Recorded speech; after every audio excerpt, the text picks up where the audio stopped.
Hello everyone, welcome to GS education classes. My name is Geeta. उम्मीद करती हूँ कि आप सब लोग जो है बहुत ही बढ़िया होंगे और अपनी तैयारी जो है एक सही डायरेक्शन में कर रहे होंगे। हम लोग डिस्कस कर रहे थे क्लास 6 की एनसीईआरटी की बुक हिस्ट्री में चैप्टर 9, और ये चैप्टर मैं ऑलरेडी आप लोगों को आधा करवा चुकी हूँ और आधा जो है आज हम कंप्लीट करने वाले हैं। जिन लोगों का सीटेट पेपर 2 एसएसटी है तो उनके लिए वीडियो बहुत ही इंपॉर्टेंट होने वाली है। आप लोगों को मैं बता दूँ, पूरा एनसीईआरटी जो है मैं पूरा टू दी पॉइंट्स में जो है नोट्स भी प्रोवाइड कर रही हूँ, साथ में जो है आप लोगों के साथ ये चैप्टर भी पूरा डिस्कस करती हूँ। तो अगर आप मेरे चैनल पे नए हैं और चाहते हैं कि एसएसटी पेपर 2 जिनका एसएसटी है उसमें एक अच्छा स्कोर करें, चाहते हैं कि 50 प्लस लाएं, तो उसके लिए आप लोगों को पढ़ना पड़ेगा एनसीईआरटी। एनसीईआरटी के अलावा आप लोग सोचे कि बस पीवाईक्यू से आप कर लेंगे या कुछ चैप्टर पढ़ लेंगे तो आपके आ जाएंगे 50 प्लस, तो ऐसा नहीं होने वाला। पूरा एनसीईआरटी आपको टू दी पॉइंट्स में अच्छे से पढ़ना पड़ेगा। पूरी एनसीईआरटी जो है एक एक लाइन आप लोगों को पढ़नी पड़ेगी, और वो जो काम है मैं आप लोगों के लिए कर रही हूँ। देखिए, मैं ऐसे ही कुछ नहीं बोलूँगी, क्योंकि बहुत सारे लोग बोलते हैं कि बस आप पीवाईक्यू प्रीवियस ईयर की जो क्वेश्चन पेपर है वो कर लो और कुछ टॉपिक पढ़ लो, तो मैं तो ये सजेस्ट नहीं करने वाली हूँ। मैं यही बोलूँगी कि एनसीईआरटी फॉलो करना, अगर आप लोगों को सीटेट में एक अच्छा स्कोर करना है, वो भी एसएसटी वाले, अगर लास्ट टाइम का पेपर आप लोगों ने देखा होगा तो चलिए, आप लोग बाकी समझदार हैं, लेकिन मैं यहाँ पे आप लोगों के लिए काम कर रही हूँ। बस अगर आप मेरे चैनल पे नए हैं तो चैनल को सब्सक्राइब कर सकते हैं, ताकि आने वाली वीडियो की नोटिफिकेशन आपको टाइम पर मिल सके। Keep support. मैं आप लोगों को पूरा एनसीईआरटी एकदम टू दी पॉइंट्स में एक एक लाइन, आप लोगों को इससे बाहर जो है बुक्स अलग से लेकर पढ़ने की जरूरत नहीं पड़ेगी, इतना मैं दावा के साथ कह सकती हूँ। आप जब देखेंगे नोट्स तो आप लोगों को खुद पता जो है चल जाएगा। तो चलिए, ये सब तो रही बातें, बाकी हम कर लेते हैं अब काम की बात। ठीक है, तो आप लोगों को जो कि ऑलरेडी मैं आधा चैप्टर करवा चुकी हूँ और आधा चैप्टर जो है आज हम कंप्लीट करने वाले हैं। और यहाँ तक देख सकते हैं आप, एक मिनट ये मैं दिखा रही हूँ, इसके अंदर जो है मैं यहाँ से आप लोगों को करवाऊँगी। Wait for few minutes. हाँ, खुल रहा है ये। देखिए, नगर अनेक गतिविधियों के केंद्र थे। अब आपको ये पूरा पढ़ने के बजाय इसमें जो भी एकदम टू दी पॉइंट्स में चीज़ें हैं, मतलब जो आपके लिए इंपॉर्टेंट है, आपके एग्ज़ाम ओरिएंटेटेड है, मतलब आपके एग्ज़ाम से रिलेटेड है, जो कि क्वेश्चंस बन सकते हैं, उन सब चीज़ों को जो है मैंने पूरा अपने के नोट्स में, मतलब कि मैंने खुद लाइन वाइज जो है आप लोगों के लिए प्रिपेयर किया है। तो आप इतना बुक पढ़ने के बजाय आप लोगों के पास इतना टाइम नहीं होगा। मैं जब इस पर काम कर रही हूँ तो आप लोगों को बस काम है कि मुझे सपोर्ट करते रहिए। मैं आप लोगों की मदद कर सकती हूँ अगर आप लोग मुझे सपोर्ट करते रहें तो, क्योंकि पढ़ने में भी, पढ़ाने में भी मज़ा तभी आता है जब कोई पढ़ता है, मुझे ऐसा लगता है। तो ज़्यादा से ज़्यादा लोगों को इसको शेयर कीजिएगा, ताकि और लोगों को जो है इससे हेल्प मिल सके। ठीक है, तो ये पूरा जो है हम चैप्टर कवर करने वाले हैं, आप लोगों को देख लीजिए इसके अंदर। फिर हम उसके बाद शिल्प और शिल्पकार के बारे में पढ़ेंगे, वो भी पूरा टू दी पॉइंट्स में नोट। फिर अरिका मेडू के बारे में जो कि क्वेश्चन आता है। उसके बाद जो ये अन्यत्र लिखा है, इसमें रोम के बारे में बताया गया है, जो कि हम डिस्कस करेंगे। ठीक है, तो चलिए स्टार्ट करते हैं। ठीक है, और प्लीज़ कीप सपोर्ट, क्योंकि पढ़ाने में मैं चाहती हूँ कि मैं पूरा एनसीईआरटी आप लोगों के साथ डिस्कस करूँ, लेकिन इसके लिए ज़रूरी है कि ज़्यादा से ज़्यादा लोग जुड़े और ज़्यादा से ज़्यादा लोगों को नोट्स मिले। मेरे मेहनत का फ़ायदा मुझे तभी मिलेगा जब इसका फ़ायदा जो है बहुत सारे लोगों को मिलेगा। ठीक है, तो चलिए स्टार्ट करते हैं। यहाँ पे देखिए ना, हमने देखा कि नगर जो है अनेक गतिविधियों के केंद्र थे।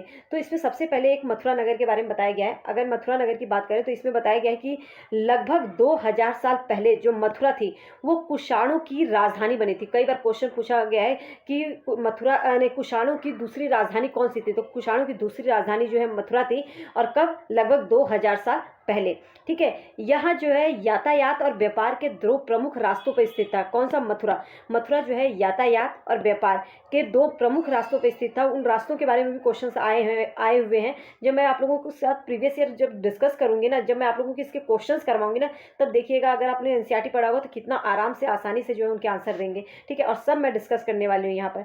ठीक है, बस आप जुड़े रहिए। पहला रास्ता उत्तर पश्चिम से पूर्व की ओर, तक्षशिला की ओर से आने वाला रास्ता, मतलब जो पहला रास्ता था वो उत्तर से पूर्व की ओर। अगर मैं आपके ऐसे मैं उसके मैप की बात करूं तो इस तरीके से, अगर एक मिनट, पता नहीं क्या बन गया ये, वेट, अगर मैं मैप की बात करूं तो आपका कुछ इस तरीके से मैप होता है ना, ये इस तरीके से, ऐसे मान लो ये हमारा इस तरीके से, तो उत्तर से पश्चिम की ओर बोला है, सॉरी उत्तर से पूर्व की ओर। अगर हम ये उत्तर बात करें तो उत्तर से जो है यहाँ पे उत्तर से पूर्व की ओर। ठीक है, उत्तर से पूर्व की ओर। तो ये जो पहला रास्ता था उत्तर से पूर्व की ओर जाने वाला, तक्षशिला की ओर से आने वाला। जो तक्षशिला आप लोगों को मैंने पिछला वाला जो चैप्टर कराया था उसमें बताया था, तक्षशिला की ओर से जो रास्ता आता था वो रास्ता पहला रास्ता था। दूसरे रास्ते की बात करें तो उत्तर से जो दक्षिण की ओर जाता था, उत्तर से दक्षिण की ओर जाने वाला रास्ता। ठीक है, तो ये दो रास्ते थे जो कि यातायात और व्यापार के दो प्रमुख केंद्र पर स्थित था। आपको बस इतना याद होना चाहिए कि पहला रास्ता जो है उत्तर पश्चिम से पूर्व की ओर जाता था और दूसरा रास्ता जो है उत्तर से दक्षिण की ओर जाने वाला था। ठीक है, शहर के जो है चारों ओर, जो शहर था चारों ओर जो है किलेबंदी थी, इसमें अनेक मंदिर थे और आसपास के किसान पशुपालक शहर में रहने वालों के लिए जो है क्या करते थे, भोजन जुटाते थे। मतलब जो शहर में लोग रहते थे, किसान और पशुपालक, उनके लिए जो है क्या करते थे, भोजन जुटाते थे। नेक्स्ट आगे देखते हैं इसी के बारे में। वेट, हाँ, आगे क्या बताया गया है, देखो मथुरा जो है, ये भी इससे भी क्वेश्चन आया है, मथुरा जो है बेहतरीन मूर्तियाँ बनाने का केंद्र था। तो सबसे ज़्यादा जो है सबसे अच्छी मूर्तियाँ कहाँ पे बनती थी, मथुरा में। मथुरा एक धार्मिक केंद्र भी रहा है, यहाँ बौद्ध विहार और जैन मंदिर हैं। यह कृष्ण भक्ति का एक महत्वपूर्ण केंद्र था। कौन सा, मथुरा, ये सब लोग जानते भी हैं।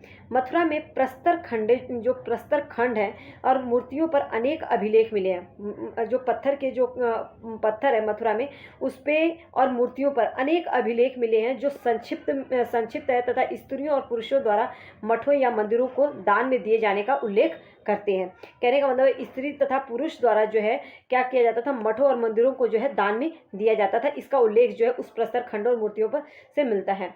मथुरा के अभिलेखों में जो है सुनारों, लोहारों, बुनकरों, टोकरी बुनने वाले, माला बनाने वाले, इत्र बनाने वालों के उल्लेख मिलते हैं। तो कई बार क्वेश्चन पूछा जाता है कि मथुरा के जो उल्लेख है, मथुरा के जो अभिलेख हैं उस पर किन के बारे में पता चलता है। तो ये आप लोगों को पता होना चाहिए, तभी आप जो है इसका आंसर कर पाएंगे। और मैं बार बार बोलती हूँ कि एनसीईआरटी या फैक्ट्स में बस क्वेश्चन नहीं पूछता है, आपको स्टेटमेंट में इस तरीके से ऑप्शन देगा कि आप उसमें भी कन्फ्यूज हो जाते हैं। तो इसलिए हर एक चीज़, एक एक लाइन आप लोगों के लिए बहुत ही इंपॉर्टेंट है।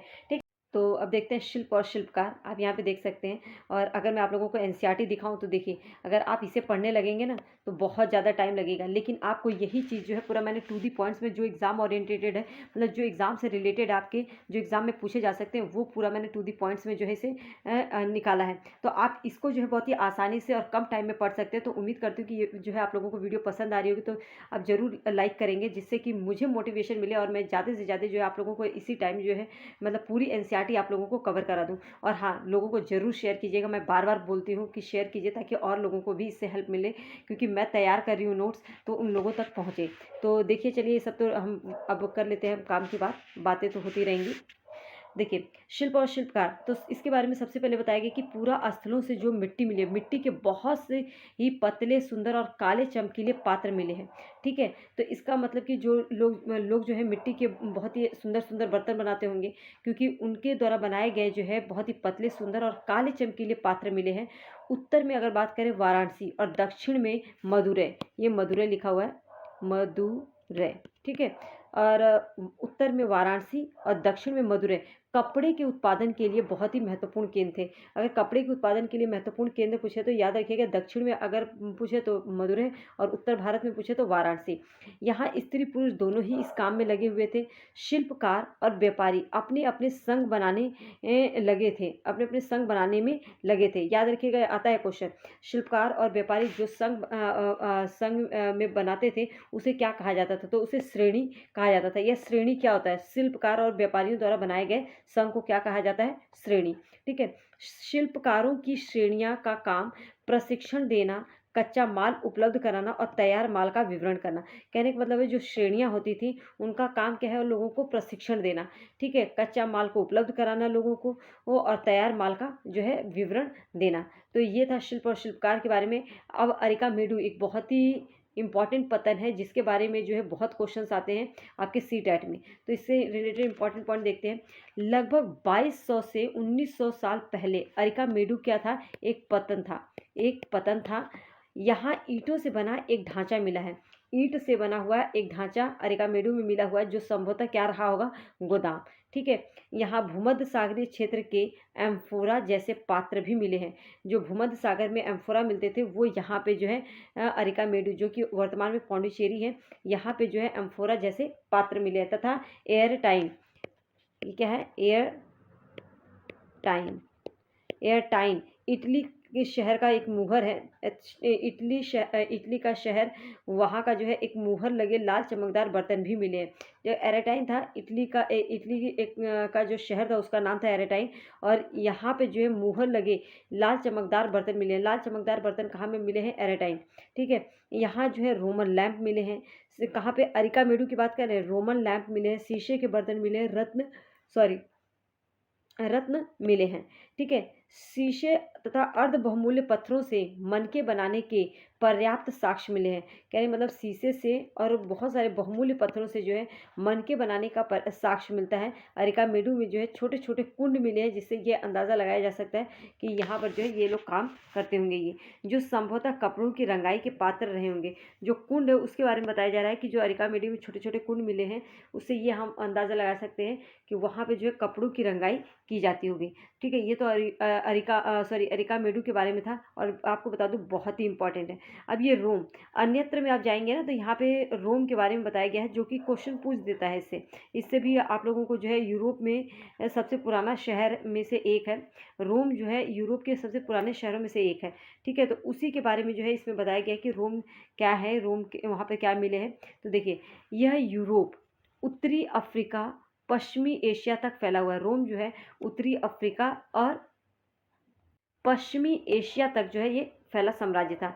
महत्वपूर्ण शासकों में से एक आगस्टन ने करीब 2000 साल पहले जो यहाँ पर शासन किया था। आगस्टन, ठीक है, लगभग बोला जाता है कि ये आगस्टन 2000 साल पहले शासन किया था। आगस्टन जो है, आगस्टन ने रोम को संगमरमर का बनाया, जो है संगमरमर का पूरा बनाया था। बड़े बड़े रंगमंडल, मतलब जो एम्पी थिएटर जिसे कहा जाता है, और यहाँ पे स्नानागार बनवाए थे।